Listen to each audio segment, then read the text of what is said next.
বন্ধুরা, তোমাদের কি ডিমের কারি রান্না করলে ঝোল হয়ে যায়, স্বাদটা তেমন মজাদার হয় না যেমনটা তোমরা চাইছো? আজ আমি তোমাদের যেভাবে দেখাবো ধাবা স্টাইল সিক্রেট, যেটা ব্যবহার করলে গ্রেভি হবে একেবারে ঘন মশলাদার আর এত মজাদার যে রুটি আরও বেশি খেতে ইচ্ছে করবে।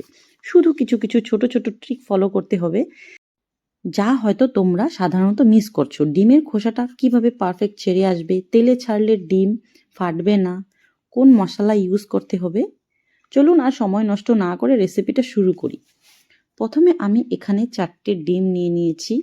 ডিমগুলো একটা পাত্রে রেখে চুলায় বসিয়ে জলটা দিতে হবে, যেন ডিমগুলো খুব ভালো করে জলের মধ্যে ডুবে থাকে। আর এখানে একটা ট্রিক, ডিমের খোসাটা খুব ভালোভাবে ছাড়ানোর জন্য কিন্তু নুন ইউজ করতে হবে। তোমরা যেটা দেখতে পেয়েছো, আমি কিন্তু অল্প পরিমাণে নুন দিয়েছি।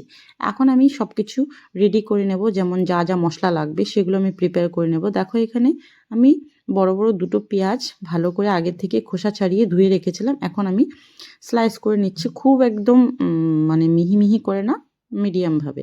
আর এখানে দেখো দুটো টমেটো নিয়েছি, টমেটোগুলোকে কিন্তু আমি লম্বা লম্বা করে স্লাইস করে নিচ্ছি। দেখো কত সুন্দর করে স্লাইস করে একদম ঝটপট একটা বাটির মধ্যে নিয়ে নিলাম।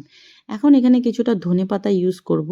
তোমাদের কাছে যদি থাকে তোমরা কিন্তু ইউজ করবে। এটা কিন্তু এই ডিম কারিটার মানে একটা এক্সট্রা লেভেলের স্বাদ নিয়ে আসবে এই ধনেপাতাটা।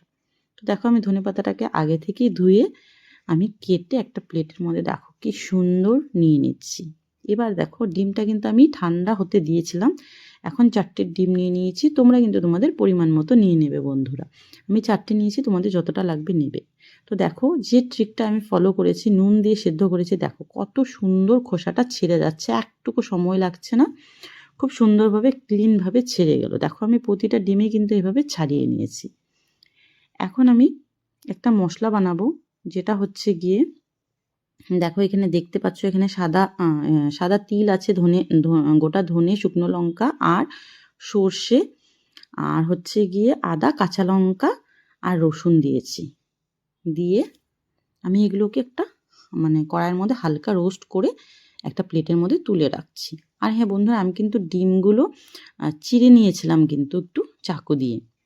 তারপর দেখো পর্যাপ্ত পরিমাণে আমি তেল দিয়ে দিয়েছি, আমি সাদা তেল ইউজ করছি, তোমরা চাইলে অন্য তেল ইউজ করতে পারো। তো আমি এখানে কিন্তু একটা সুন্দর কালার আসার জন্য নুন আর হলুদ দিয়ে দিলাম। আর একটা ট্রিক, যে নুন দিলে তেলের মধ্যে কিন্তু ডিমটা যদি তোমরা চিড়ে দাও তাহলে কিন্তু ডিমটা তেলে দেওয়ার সময় ফাটবে না। আর খুব সাবধানে দিতে হবে, এটাও কিন্তু ফলো করতে হবে, মানে তোমাদের মনে রাখতে হবে। দেখো ডিমটা যদি কাট না লেগে তেলের মধ্যে ছিঁড়ে দাও তাহলে কিন্তু অনেক সময় ফেটে ওঠে। আর নুনটা দেওয়ার জন্যও কিন্তু অনেকটা ভালো হয়। আর কালারটা দেখো কত সুন্দর এসেছে। তো আমি ডিমগুলো দেখো ভেজে তুলে নিয়েছি। ওই তেলেতেই আমি আজ বাকি রান্নাটা করব। তো আজ আমি একটা সিক্রেট ফোড়ন দেব, সেটা হলো গিয়ে তেজপাতা আর হচ্ছে গিয়ে গোটা জিরা, মেথি, রাঁধুনি আর হচ্ছে হিং। এই পঞ্চফোড়নটা দিয়ে দেখবে তোমরা একবার এভাবে ডিম কারি বানিয়ে দেখবে বন্ধুরা, তাহলেই তোমরা নিজেরাই বুঝতে পারবে। তারপরে বেশি করে পেঁয়াজ কুচি যে আমি কেটে রেখেছিলাম সেটা কিন্তু আমি দিয়ে দিলাম। আর পেঁয়াজটা আমি ততক্ষণ আমি মানে ফ্রাই করব যতক্ষণ না পর্যন্ত একটা হালকা সোনালি রং চলে আসে। তো দেখো আমি খুব সুন্দর করে কিন্তু নেড়ে চেড়ে একটা সুন্দর লালচে কালার আসা পর্যন্ত কিন্তু এটাকে ভেজে নিচ্ছি। এই পাশে দেখো যে আমি মশলাটা রোস্ট করে রেখেছিলাম সেটা মিক্সি জারের মধ্যে দিয়ে নিয়েছি। দিয়ে কিন্তু দেখো একটু নুন দিয়ে একটু জল দিয়ে কিন্তু পেস্ট করে নিয়েছি। দেখো প্রথমবার কিন্তু আমি পেস্ট করেছিলাম, পেস্টটা ভালো হয়নি। তো আবার আমি আরও একবার সুন্দর করে, আমাদের কিন্তু পেস্টটা খুব ভালো করে বানাতে হবে। তো এখানে দেখো পেঁয়াজটা লাল লাল ভাজা হয়েছে, আমি এখন বাটা মশলাটা দিয়ে দিলাম। বাটা মশলাটা দিয়ে কিন্তু আমাদের গ্রেভিটাকে এভাবে কষাতে হবে যতক্ষণ গ্রেভিটা সফট আর স্মুথ না হয়, মানে একটা সিল্কি ভাব চলে না আসে। খুব সুন্দর করে ভালো করে কষাতে হবে। তো দেখো এখানে আমি কিন্তু হলুদ গুঁড়ো, নুন, কিছু কিছু মশলা দিচ্ছি। এখানে আমি দিচ্ছি চিকেন মশলা, তারপরে হচ্ছে গিয়ে আর এগ কারি মশলা, এগুলো একটু একটু দিয়ে দিলাম। যেহেতু আমি এত সুন্দর মশলা বানিয়েছি বন্ধুরা, তো আমাদের না দিলেও চলতো, তার জন্য কিন্তু আমি একদম অল্প পরিমাণে দিয়েছি। তারপর দেখো সব কিছু ব্যালেন্স করার জন্য সামান্য চিনি দিয়ে দিলাম। আর গ্রেভিটা দেখছো কতটা শাইন করছে। তো এখন আমি দেখো ভেজে রাখা ডিমগুলো দিয়ে দিলাম।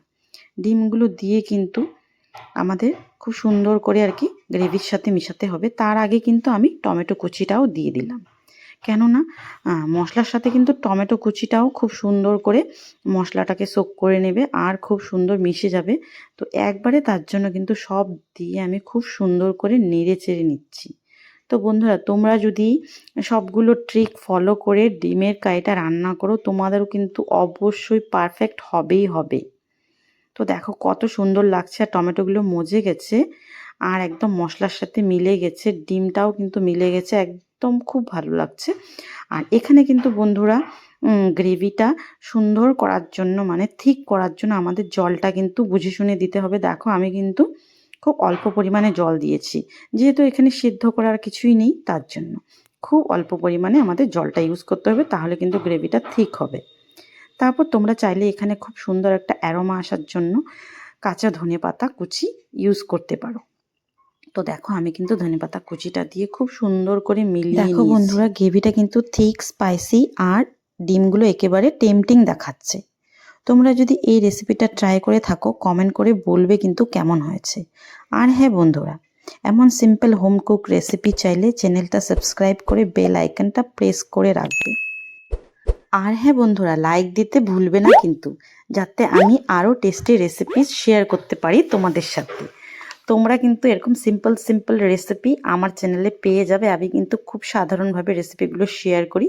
তো চলো বন্ধুরা, আজকের জন্য এই পর্যন্ত। তোমরা ভালো থেকো, সুস্থ থেকো, টাটা, বাই।